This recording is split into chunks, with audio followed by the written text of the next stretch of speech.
Inamin ni Coach Tim Cone na nakatulong ang tune-up ng Gilas sa Ulsan Mobis Pibos kung saan tinanghal silang panalo.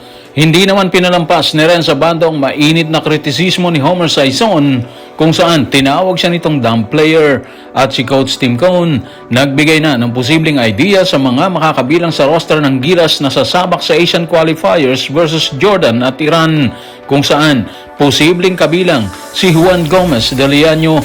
Tutukan po natin ang lahat ng yan. Pero bago yan, pakisubscribe, like and share na lang muna para pareho tayong updated. Nanalo ang Gilas Pilipinas laban sa KBL team na Ulsan Hyundai Mobis Pibos sa kabila ng ayon kay Coach Tim ay hindi naging maayos ang kanilang kamada sa laban. Sa interview ng media, inamin nito na ang nasabing laban ang magdidikta kung ano pa ang kailangan nilang gawin para sa nalalapit na laban ng grupo ng Gilas sa mga bansang Iran at Jordan. Iyan ang laman ng kanyang pahayag sa report ni Olmen Leyva ng Philstar. Nanalo tayo sa isang dikit na laban. Hindi tayo naglaro ng maayos pero nakatulong ang larong yan para makita namin kung nasaan na kami ngayon at kung gaano pa kalayo ang kailangan naming marating para maging handa. So ang pahayag ni Coach Tim Cone mga ka-playoffs is parang reality check para sa Gilas Pilipinas matapos ang 81-76 na panalo laban sa Korean basketball team. Okay, panalo sila. Pero mas mahalaga na nakita ng coaching staff kung ano pa yung kulang or kailangang ayusin bago ang tunay na laban kontra sa Jordan at Iran. Hindi rin nakapaglaro si Justin Brownlee kaya may mga bagay pa talaga na hindi nasusubukan sa buong sistema ni Coach Tim Cone. Magandang pagkakataon din ng tune-up para ma-integrate si Kai Sotto matapos ang halos 2 taong pagkawala niya dito. Habang nasubukan din si Justin Arana at ang iba pang combination. So ibig sabihin, hindi lang resulta ang tinitingnan ni Coach Tim, ginagamit niya ang ganitong laro para malaman kung aling combination ang gumagana kapag totoong game situation na. At kailangan talagang seryosohin ang susunod na linggo kasi nga hindi maganda ang posisyon ng Gilas sa standing. Nasa 5th place sila sa Group E at 2-4 ang kanilang record. Kaya bawat panalo sa home games laban sa Jordan at Iran, napakahalaga po niyan. Lalo na yung Jordan na halos tabla naging laban ng dalawang bansa nitong mga nakaraang taon. Kaya kung may magandang nakuha sa panalo, yun yung pagkakataong makita ng maaga ni Coach Tim ang mga kahinaan ng Gilas. At may 1 linggo pa sila para ayusin ang mga yun bago ang totoong bakbakan. Humakot naman ng matinding kritisismo ang pahayag ni Homer Saison para kay Renzo Abando. Sa nasabing pahayag ay tinukoy ni Saison na isang dumb player or hindi ganong katalinong player kumpara kay Scottie Thompson si Abando. Ang issue ay nagugat sa panawagan ng maraming netizen na ibilang ni Coach Tim si Abando sa hanay ng Gilas Pilipinas. Subalit para kay Saison, mas mabigat umano ang ipinapakitang laro ni Scottie Thompson. Yan ang laman ng pahayag ni Homer sa Pauka Sports, hosted by Pau Salud. Si Abando ay isang hindi gaanong matalinong player kumpara kay Thompson. Pagdating sa basketball IQ, i-rephrase ko na lang, mas mahusay magbasa at umintindi ng laro sa Scottie. Mabigat yung pahayag ni Homer Saison tungkol kay Renzo Abando matapos niyang ihambing ang basketball IQ nito dito kay Scottie Thompson. Sa isang episode ng Pauka Sports na hosted ni Pau Salud, sinabi ni Homer na mas wiser player si Scottie pagdating sa pag-unawa at pagbasa ng laro. Hindi naman nangangahulugan agad na walang basketball IQ si Renz.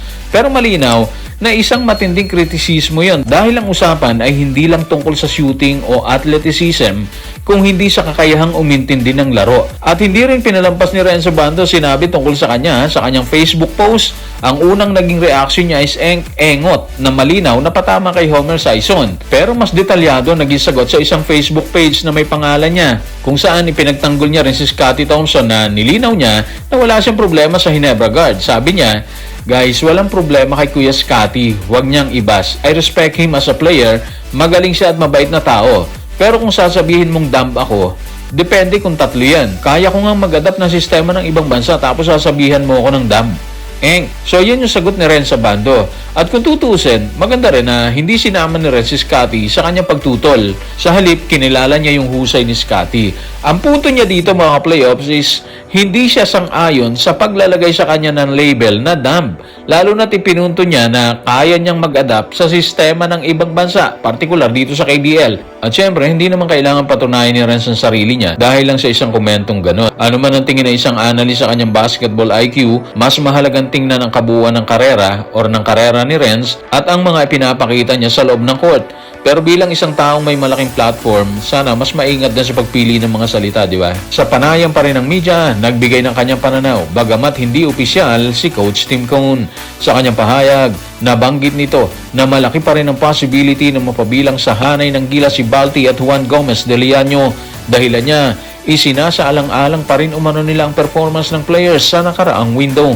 Yan ang laman ng kanyang pahayag sa report ni Richard D. ng The Manila Times. May 15 players kami sa practice, kabilang si Justin Brownlee na hindi pa dumarating.